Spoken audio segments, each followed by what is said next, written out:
Permanent Secretary, after that very comprehensive invitation list and recognition of all our dignitaries, I think I would be permitted not to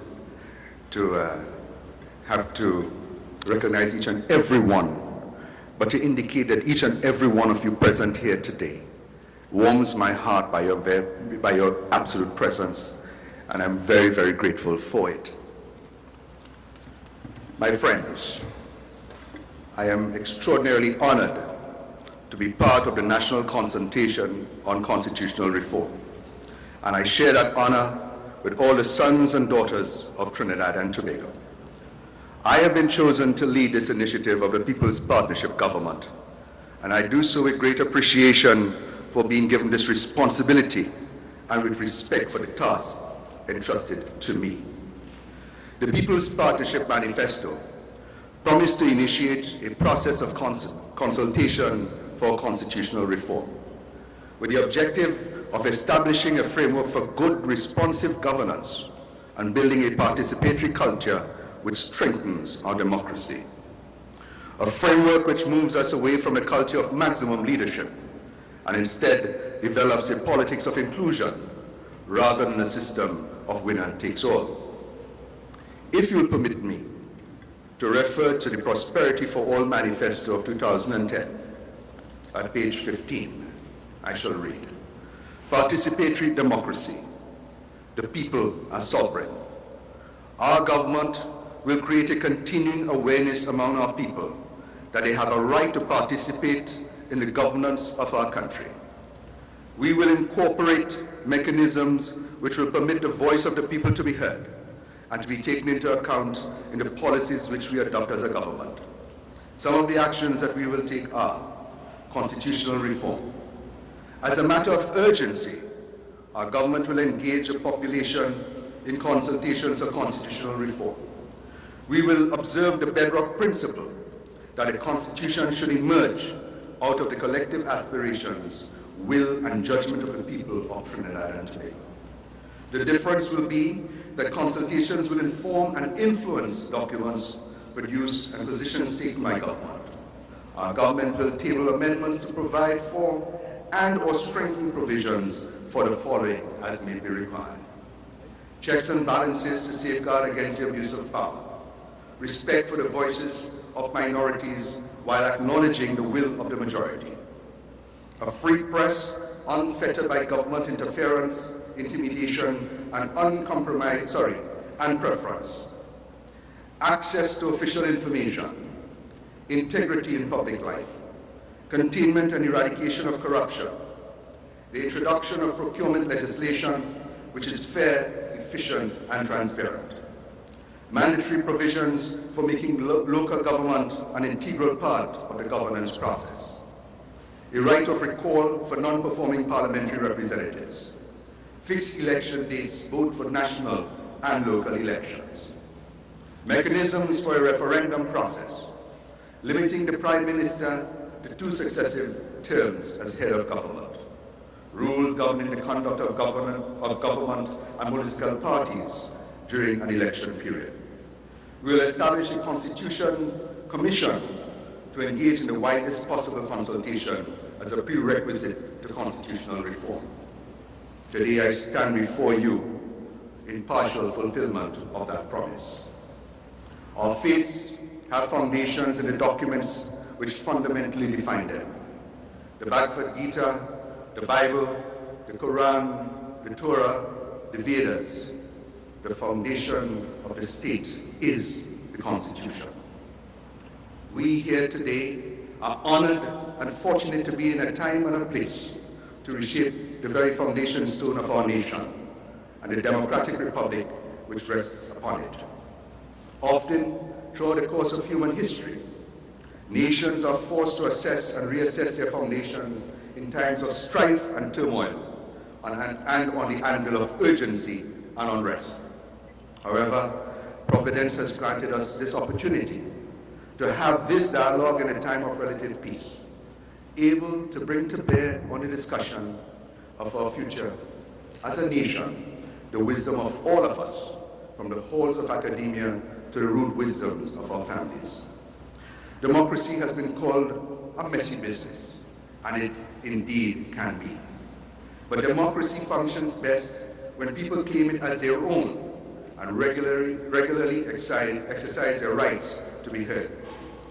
Citizenship can take a lot of work, and we are embarked upon an important part of that work.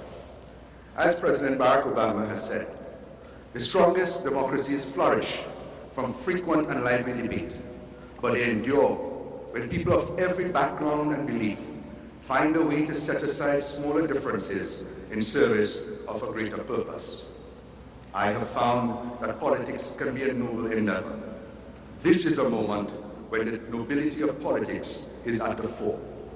A moment when we have an opportunity in our service to our nation to reach for that greater purpose, to have a deeper discussion of what kind of nation we want, based on the practicality of creating a more workable constitution and reinforcing the ability of our nation to endure.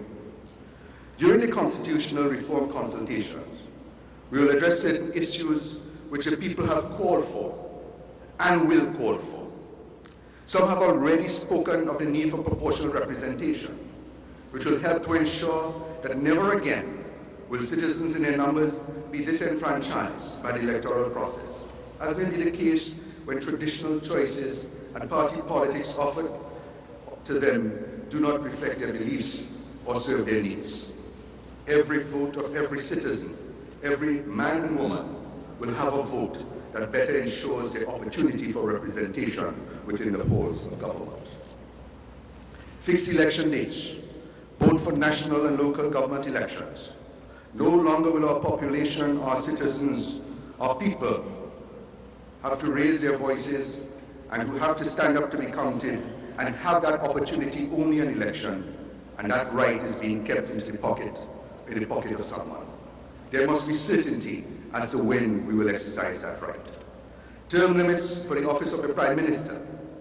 The best and brightest, if in a position of power, are pressured and constrained by forces not often evident to the rest of us, forces which are taxing and demanding. The very nature of the office of Prime Minister has the potential to distance the office holder from the people and their needs. A fixed end to their term of office, rather than perpetual tenure, enforces the need for urgency of action, whilst also acting upon the conscience and self-image of the office holder to consider their legacy, their place in history. Others have spoken of the right of referenda, which will bring true power to our people. How can we live our lives as patriots without a sense of belonging and the empowerment of knowing that our voices will be heard? We are embarking on these consultations in a spirit of true openness. We have already identified several suggested amendments to the Constitution, which I have listed, and which some believe are fundamental improvements urgently required. However, the voice of the people must be heard and must in no way be encumbered. We have scheduled 17 public consultations across the length and breadth of our beloved nation. The people must and will be heard. Earlier this week, I watched men, some of them advanced in age, having lived much of their lives on the street, and for the first time in their lives, they received birth certificates. It caused me to be reminded in that moment of the value of citizenship, which many of us take for granted. It reminded me of our need to be part of our nation, to belong to this nation. And for the first time, these gentlemen could claim their legal identities and thereby their rights as citizens, their rights to access the blessings bestowed upon us as citizens of Trinidad and Tobago, their basic human rights to life, health, shelter, and family, their fundamental rights like the ownership of their own identities, and their civic right to vote. These sons of Trinidad and Tobago, our sons and brothers, have humbly begun a journey back towards lives of safety and of dignity. They can begin to be heard.